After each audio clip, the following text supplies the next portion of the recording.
आप देख रहे हैं न्यूज नाउ 24/7। ताज़ा खबरों के लिए हमारे साथ बने रहें। बीजेपी मुख्यालय में आयोजित प्रेस वार्ता में डॉक्टर संबित पात्रा ने कहा कि तेलंगाना के मुख्यमंत्री रेवंत रेड्डी ने बीजेपी के राष्ट्रीय अध्यक्ष नितिन नवीन के बारे में जिस भाषा का इस्तेमाल किया है वो न केवल आपत्तिजनक है बल्कि उनके राजनीतिक अहंकार को भी दर्शाता है। संबित पात्रा ने कहा कि नितिन नवीन हाल ही में 3 दिवसीय दौरे पर तेलंगाना गए थे, जहां उन्होंने दावा किया था कि वर्ष 2028 के चुनाव में भारतीय जनता पार्टी राज्य में बड़ी जीत हासिल करेगी। इसके बाद रेवंत रेड्डी की प्रतिक्रिया कांग्रेस की राजनीतिक संस्कृति और अहंकार को दर्शाती है। बीजेपी प्रवक्ता ने कहा कि अगर कोई मुख्यमंत्री देश की सबसे बड़ी राजनीतिक पार्टी के राष्ट्रीय अध्यक्ष को नहीं पहचानता तो ये गंभीर विषय है। उन्होंने कांग्रेस पर परिवारवाद का आरोप लगाते हुए कहा कि बीजेपी में एक साधारण कार्यकर्ता भी राष्ट्रीय अध्यक्ष बन सकता है, भी कांग्रेस में नेतृत्व एक परिवार तक सीमित है। संबित पात्रा ने रेवंत रेड्डी के उस बयान पर भी आपत्ति जताई जिसमें उन्होंने कहा था कि वो बीजेपी को क्रश कर देंगे।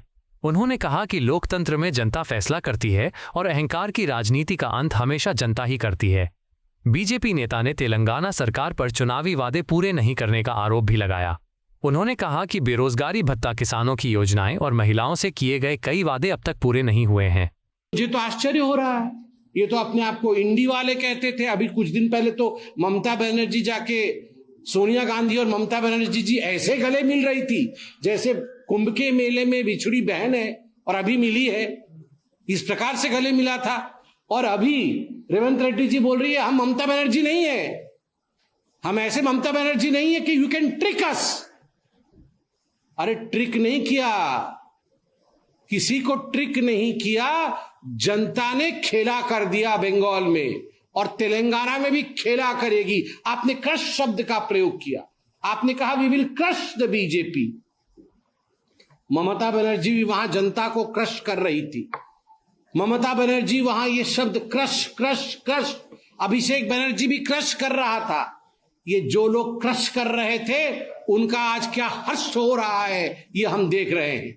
और Revanth Reddy ji, I am talking to you and let me tell you clearly and without mincing my words, you may try your best to crush the Bharatiya Janata Party, but the people of India have a crush for BJP. आप सोच रहे होंगे कि आप crush कर देंगे, मगर जनता जनार्दन हमसे प्यार करती है। वो अंग्रेजी में है ना, I have a crush for you।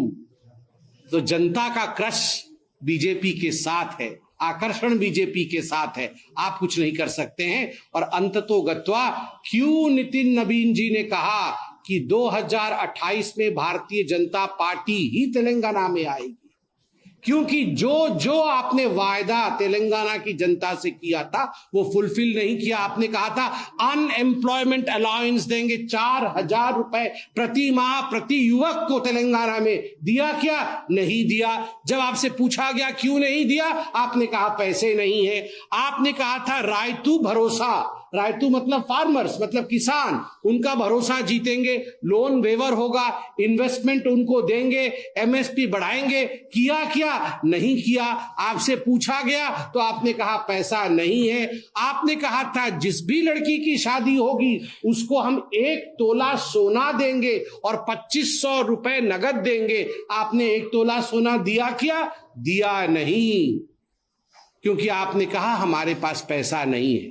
आपके पास न नियत थी न आपके पास वित्त था, मगर फिर भी आपने लोगों को बरगलाने का काम किया। तभी आदरणीय नितिन नवीन जी ने स्पष्ट शब्दों में कहा कि हम आपको बेनकाब करेंगे और 2028 में भारतीय जनता पार्टी की सरकार बनेगी। याद रहे, सभी को ये याद रखना है, अहंकार से दूर रहना है। आप साधारण कार्यकर्ता के ऊपर हमला करते हुए राहुल गांधी जी को अगर राजा रजवाड़े की तरह, शहजादे की तरह प्रोजेक्ट करते हैं, जनता जनार्दन इसे पसंद नहीं करती, तेलंगाना की जनता भी इसे पसंद नहीं करती। जनता अवश्य इसका जवाब देगी। धन्यवाद। आपको यह वीडियो पसंद आया हो तो इसे लाइक करें, हमारे चैनल को सब्सक्राइब करें।